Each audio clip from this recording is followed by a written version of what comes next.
आइए आप सुनते हैं हृदय की परख का 9वां भाग, जिसे लिखा है आचार्य चतुर्सेन शास्त्री ने। और ऐसी कालजयी कहानियाँ कभी कभी पढ़ने को मिलती हैं जो हमेशा समसामयिक होती हैं। आइए शुरू करते हैं हृदय की परख का 9वां भाग। वह कन्या बड़ी चपल थी, हम दोनों शीघ्र ही हिल मिल गईं। तब मैं दूध पीती ही थी।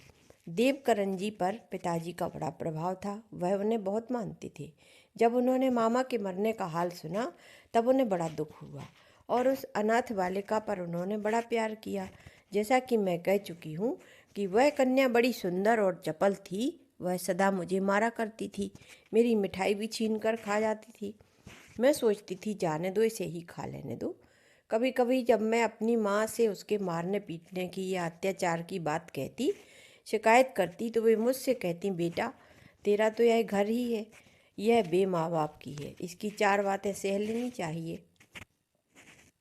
कुछ कहेंगे तो इसको बुरा लगेगा, यह किससे फरियाद करने जाएगी, बेचारी के न माँ है न बाप। ऐसी बात सुनकर मुझे उस पर ऐसी दया आ जाती कि मैं सारा मान भूलकर उल्टा उसे ही मनाने लगती और प्रसन्न रखती। पर फिर भी वह फूली ही रहती और कभी दया या न्याय से न मुझसे पेश आती। मुझे क्रोध तो आता, पर माता की वही बात याद आ जाती, अरे इसका तो कोई भी नहीं है, यह कहाँ जाकर फरियाद करेगी। एक दिन जाने क्या सेठ के मन में आई, सेठ जी के मन में आई। उन्होंने पिताजी से कहा, तुम यह कन्या मुझे दे दो, मेरे कोई बालक नहीं है, मैं ही इसे पाल लूँगा, बड़ी ही सुंदर लड़की है। वह मेरे पिताजी के मालिक थे। जब पिताजी ने माता से सलाह की तो उन्होंने कहा, हमें तो इसका सुख चाहिए, अच्छा है कहीं भी रहे, सुखी ही रहेगी। कन्या उन्हें दे दी गई। यही कन्या तुम्हारी माँ शशिकला है। पिता के एक परम मित्र थे, वह राज्य में सरकारी नौकरी करते थे। वह बहुधा हमारे घर पिताजी से मिलने आया करते थे। उनके साथ उनका 11 वर्षीय पुत्र भी आता था। इतना कहकर शारदा चुप हो गई। उसकी आंखें मिच गईं, श्वास फूलने लगी, मानो कोई स्मृति उसे बड़ी वेदना दे रही हो। फिर एक श्वास लेकर वह कहने लगी, वह तो पिताजी से बात करने लगते और वह बालक हमारे पास खेलने लग जाता। शशि भी बहुधा हमारे घर रहती थी। वह तो बढ़िया बढ़िया कपड़े पहनकर इतराती आती, चंचलता और घमंड से अकड़कर बोलती, पर मैं उसे वैसे ही स्नेह से देखती, क्योंकि मुझे उसे देखते ही सदा माँ की वह बात याद आती कि बेचारी के कोई नहीं है। मैं इस बात को तो स्वप्न में भी न समझ सकी कि अब यह मेरे मालिक की कन्या है, अब यह मेरे पिताजी के मालिक की कन्या है। मेल बढ़ जाने से हम तीनों कभी कभी गंगा की रेती में खेलते और किलकारियाँ मारते उछलते कूदते फिरते थे, पर वह मुझसे अधिक उसी पर स्नेह दिखाते, उसी की जिद रहती। यह शायद उसके सुंदर रूप, बढ़िया वस्त्र और बड़े घर के कारण हो सकता था, पर इससे मैं खुशी होती। मैं मन ही मन कहती, अच्छा है इस बेचारी के कोई नहीं है, इसका थोड़ा जी बहलेगा। वे दोनों बालू में बैठे हुए घर बनाया करते और मैं पानी ला ला कर उनके घर में डालती या माला गूंथ गूंथ कर उन दोनों को पहनाया करती।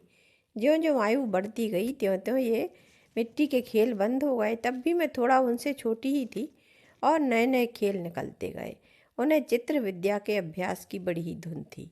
वह जब चाहे कोयला, लकड़ी, पत्थर, गेरू जो हाथ लगता उसे ही लेकर कभी दीवार पर, कभी धरती पर, कभी रेत पर और कभी कभी तो कीचड़ में चिड़ियों, मछलियों और बंदरों के चित्र बनाया करते थे।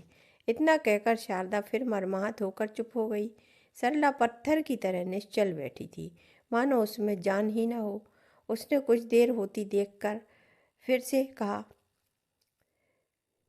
माँ फिर क्या हुआ? शारदा फूटकर रो रही थी, पर फिर शांत होकर थोड़ा देर बाद कहने लगी, एक दिन, हाय वह कैसा दिन था। संध्या के पास वह मेरा चित्र बनाने बैठे थे। संध्या के समय वह मेरा चित्र बनाने बैठे थे। अचानक शारदा चुप हो गई। फिर एक गहरी उच्छ्वास लेकर उसने कहा, व्यर्थ की बातों में क्या रखा है सरला। अंत में मेरे पिता ने उन्हीं से मेरी सगाई तय कर दी। तब से मेरा मिलना जुलना बंद हो गया। कुछ तो घर के लोग रोकते और कुछ मैं स्वयं ही लाज से छिपी रहती, पर शशिकला उनसे बराबर मिलती रही। अब खेल तो बंद हो गया था, पर वह उसे पढ़ाने के लिए बराबर आया करते थे। प्रथम तो उन्होंने इच्छा प्रकट की कि मैं भी साथ ही पढ़ा करूं, पर लाज से मैं न गई और माता ने भी यह बात पसंद न की। कुछ दिनों के बाद तो विवाह हो ही जाना था। विवाह की बात चली, दोनों तरफ के पिता तैयार थे, पर उन्होंने इस बार टाल टूल कर दी। मामला किस प्रवाह में बह रहा था यह न किसी को पता था न किसी को सूझा था। फिर सुना कि वह उच्च शिक्षा पाने कलकत्ते चले गए हैं। मुझे किसी बात की चिंता ही क्या थी, मैं शांत भाव से अपने घर में रह रही थी। शशि उनका नाम लेकर मुझे चिढ़ाया करती थी, कभी कुछ करती कभी कुछ। वह अधिकांश में उन्हीं की बातें करती और मैं चुप हो रहती। इच्छा रहने पर भी इस विषय में बात न कर सकती थी, पर इन बातों से मुझे वास्तव में प्रसन्नता ही होती थी। पर मैंने यह कभी नहीं सोचा कि इसे क्यों यह बात अच्छी लगती है। हाय, यही मेरे लिए विष वृक्ष थी। कलकत्ता की पढ़ाई समाप्त हो गई, वह घर लौट आए। मेरे भाई भी कलकत्ते में पढ़ते थे, अतः वहाँ उनकी परस्पर गाढ़ी मित्रता हो गई थी। दोनों साथ ही रहते थे। कई बार वह हमारे ही घर सो रहते थे। इस बीच में कितनी ही बार विवाह की बात उठी, पर वह टालते ही रहे। इसके लिए एक बार उनके पिता से झगड़ा भी हो गया। मेरे भाई उनसे अत्यंत स्नेह रखते थे। अधिकांश में वह अपने पुराने सहपाठी के यहाँ, जो उन दिनों प्रयाग में ही पढ़ते थे, रहा करते थे। ये तीनों मित्र अभिन्न हृदय थे। उन दोनों ने जब ब्याह की बहुत जिद की तो इन्होंने साफ कह दिया, मित्र, यह संबंध मेरे मन का नहीं है, इससे मैं न सुखी होऊंगा, मुझे क्षमा करो। उनकी उदारता, सच्चाई, दृढ़ता सब जानते थे। सुनकर ये दोनों दंग रह गए। भाई उस दिन अत्यंत दुखी होकर घर वापस आए। उस दिन से उनका जी ही उनकी ओर से खट्टा हो गया था। पर बड़े बूढ़ों की आज्ञा नहीं टलती। भारी विरोध होने पर भी अंत में विवाह हो गया, पर उन्हें उसमें कुछ भी प्रसन्नता न हुई। मुझे याद है, चौरी में देखने के समय उन्होंने आंखें बंद कर ली थी। विवाह होने पर भी जैसी मैं पहले थी यहाँ, वैसी ही वहाँ रही। कोई परिवर्तन नहीं हुआ। वह न मुझसे बोलते, न बात ही करते, न मेरे पास आते। उनके माता पिता को इससे बड़ी चिंता रहने लगी। उनकी माता अंत में खाट पर पड़कर चल बसी।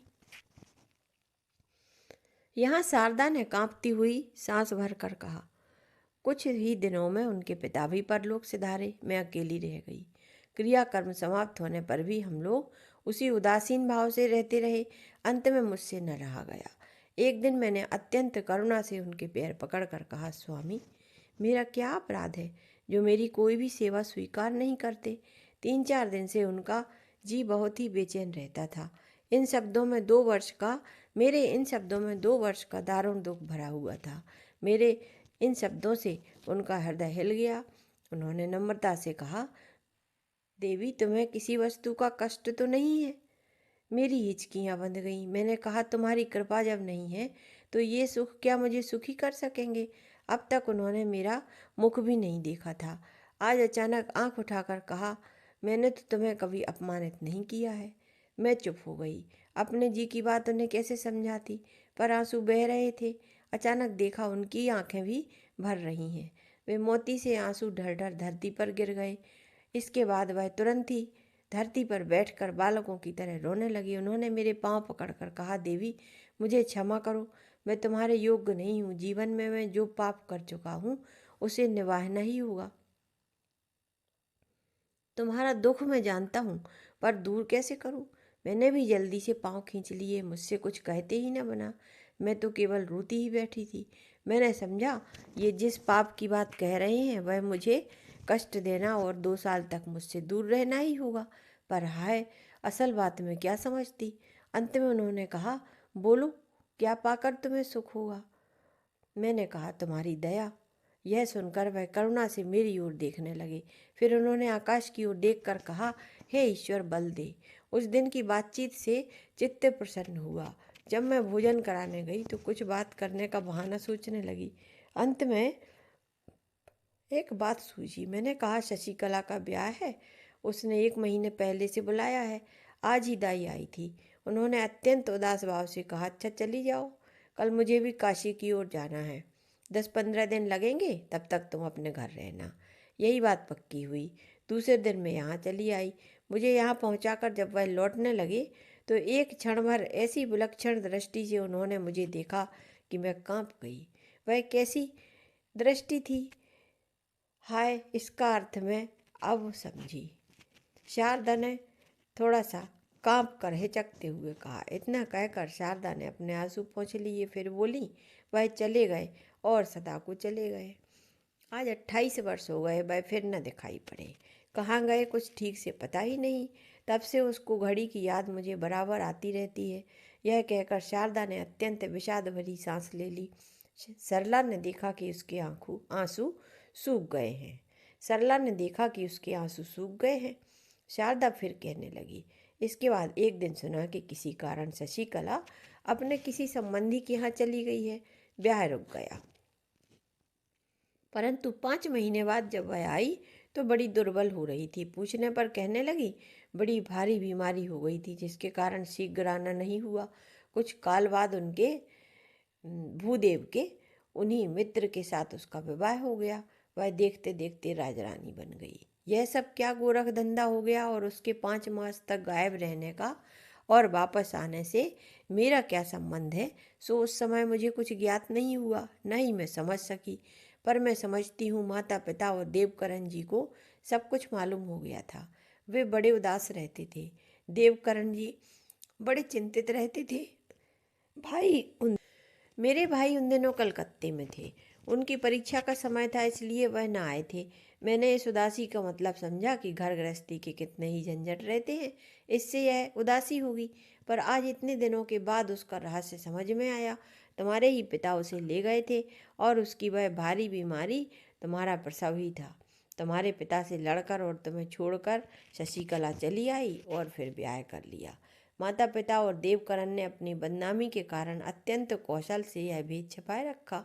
इन 28 वर्षों में मैं कितनी ही बार शशि से मिली, पर उसने एक बार भी मुझे भनक तक न लगने दी। न उसने कभी कहा कि उसी ने मेरे सुहाग पर डाका डाला है, सुहाग में आग लगाई है। अब वह घटना समझ में आ गई। तुम्हारा गर्भ तो यहीं रह गया था। मेरी प्यारी सखी ने मेरा सर्वस्व मेरा विवाह होने के बाद लूट लिया था। शारदा का बांध टूट गया। वह अब की बार फूट फूट कर रो पड़ी। सरला का रोम रोम पिघल उठा। वह दौड़कर शारदा से लिपट गई। उसने कहा, माँ माँ, रो मत, अब शक्ति नहीं है सहने की, मेरे प्राण निकल जाएंगे। देखो मैं तुम्हारी बेटी हूँ। शारदा ने उसे छाती से चिपटा कर कहा, बेटी बेटी, मेरी बेटी। सरला ने कहा, माँ माँ। कुछ देर तक शांत रहकर सरला को फिर चैन न पड़ा। वह फिर बोली, फिर तुम्हारे माता पिता क्या हुए? पिता को मरे 15 वर्ष हो गए, शारदा ने कहा। पर माँ तो तुम्हारे यहाँ आने से 7 माह पहले ही मरी थी। और तुम्हारी भौजाई? अब की बार शारदा फिर बिलख उठी। उसने कहा, हाय, यह बात मत पूछो मेरी बेटी। रोते रोते मेरा कलेजा निकल पड़ेगा। मेरी माँ रोते रोते अंधी हो गई और मैं प्रार्थना करते करते अधमरी हो गई। पर भाई ने ब्याह ही नहीं किया। सरला ने पूछा, क्यों? क्यों? इस बात की क्या कहा कहना है? इस अभागिनी के कारण, मैं खुद मेरे कारण मैं यूँ कष्ट पाऊँ तो उन्हें विवाह सुख कैसे रोचता? मेरे भाई धर्म के दया के अवतार हैं। वह माँ के बहुत जिद करने पर कहा करते थे, माता क्यों तंग करती हो? जब अपनी बेटी घर में बैठी है तब पराई कैसे लाई जाए? अपनी के सारे सुख छीन कर क्या हम सुखी होते अच्छे लगेंगे? मैं अपना जीवन बहन की सेवा में बिताऊंगा। सरला दंग रह गई। ऐसी अनोखी बात, ये तो कभी न सुना न देखा। उससे न रहा गया। उसने शारदा से लिपट कर रोते रोते कहा, माँ, वह तो देवता हैं, यह तो जानती थी, पर ऐसे देव दुर्लभ गुण रखते हैं, यह मैंने स्वप्न में भी न सोचा था। सरला कह ही रही थी कि अचानक पीछे से आवाज़ आई, बेटी सरला, देवताओं की क्यों निंदा करती हो? मेरी उनसे कुछ तुलना नहीं है। अपनी लक्ष्मी सी बहन को जानबूझकर आग में ढकेलने वाला यदि देवता माना जाए तो फिर पिशाच कौन होगा? दोनों ने देखा सुंदरलाल न जाने कब से खड़े हुए आंसू बहा रहे हैं। सरला ने दौड़कर उनका हाथ पकड़ लिया और कहा, बाबूजी, मैंने ऐसा पुरुष तो आज तक नहीं देखा, देखने की कल्पना भी नहीं की। मैं आपको देखती तो रोज थी, पर पहचानती नहीं थी। हृदय ऐसा अच्छा हो सकता है। बाबूजी, आज से मैं आप ही को पूजा करूंगी। सरला अब बड़ी उदास रहती थी। उसका मुख कमल सदा मुरझाया हुआ रहता है। सुंदरलाल और शारदा उसका जी बहलाने की बहुत कुछ चेष्टाएं करते रहते हैं, पर होता कुछ नहीं है। जिन दुखमयी घटनाओं की बात हम कह चुके हैं, उनके सिवा एक और कष्ट उसके हृदय को महसूस रहा था। वह प्रत्यक्ष देख रही थी कि विद्याधर अब उससे उदासीन है। वह अब वैसा ना अनुराग दिखाते हैं, ना उत्कंठा, बल्कि मिलने में ढील ढाल करते हैं। संसार में केवल जिसके हृदय का अभिनंदन किया था वही अब उपेक्षा कर रहा है। यह बात याद करके सरला बड़ी उद्विग्न हो उठती थी। वह सोचती थी कि पहले तो मैंने विवाह की बात सोची भी नहीं थी। उन्होंने ही यह विश्वास दिलाया कि विवाह से अधिक पवित्र बंधन हमारा हो ही नहीं सकता। फिर वह कहते हैं बचपन से वह मुझे याद करते रहे हैं। अब भी वह मिलने पर कैसे अकपट भाव से मिलते रहे हैं। अंत में मुझे उनके हृदय का अभिनंदन करना ही पड़ा। ना करती तो पाप होता, अपराध होता और मैं सुखी भी ना रहती। अब उनके प्रस्ताव को मैंने स्वीकार कर लिया है। माता ने भी इस विषय में प्रसन्नता प्रकट की थी। फिर देर क्यों? जो करना है उसे अभी कर डालना चाहिए। सभी कहते हैं कि यह बड़ा शुभ कार्य है, फिर शुभ कार्य में देरी क्यों? मेरा जी न जाने कैसा होता था। चित्त बिल्कुल बेचैन है। कुछ नहीं कह सकती कि शांति कहाँ मिलेगी। यदि विवाह से सुख मिले तो विवाह ही कर लूँ। मेरा न सही एक उदाराशय युवक का तो कल्याण हुआ। यह विचारते विचारते सरला का माथा सिकुड़ गया। उसने सोचा मेरा भ्रम है या वह सचमुच ही मेरी उपेक्षा कर रहे हैं। वह अब आते भी कम है।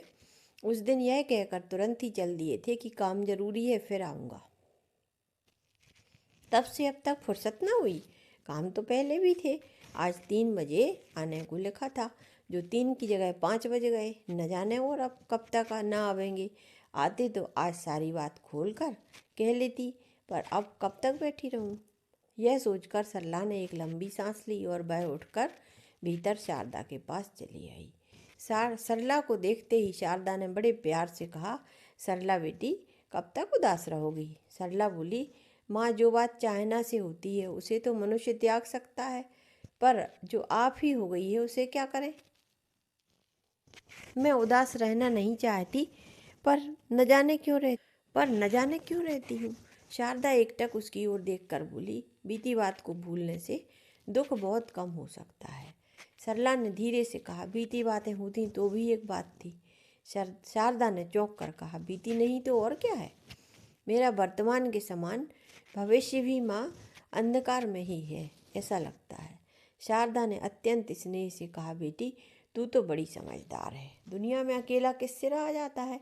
इसी से मैंने कहा था कि विद्याधर बहुत योग्य युवक है, उससे तेरा ब्याह हो जाए तो तुझे बहुत कुछ सुख मिल सकता है। पर तू विचार ही विचार में रहती है, कुछ ना अच्छा कहती है न बुरा। अच्छा यह तो बता, तू ब्याह से डरती क्यों है? सरला ने अत्यंत शांति से कहा, निश्चय कर लिया है कि ब्याह कर लूँगी। तुम कहती हो तो माँ जरूर ब्याह कर लूँगी। इस उत्तर से शारदा बड़ी प्रसन्न हुई। वह कुछ कहना ही चाहती थी कि सुंदरलाल एक पत्र लिए आ पहुँचे। उन्होंने सरला को पत्र देकर कहा, सरला, विद्याधर तुझसे भेंट करने आए हैं। सरला ने पत्र पर एक दृष्टि डाली तो देखा कि उस पर किसी अपरिचित व्यक्ति के हस्ताक्षर हैं। वह सत्य के पत्र की ही प्रतीक्षा कर रही थी। शायद वही हो। उसे बिना खोले ही सरला उठ खड़ी हुई। प्रथम तो उसने सीधे विद्याधर के पास जाने का विचार किया, पर फिर अपने कमरे में जाकर वह पत्र पढ़ने लगी। पत्र सत्य का ही था। आचार्य चतुर्सेन के लिखे हुए उपन्यास हृदय की परख का यह भाग 9वां था और 10वां भाग जल्द लेकर आती हूँ। तब तक के लिए विदा।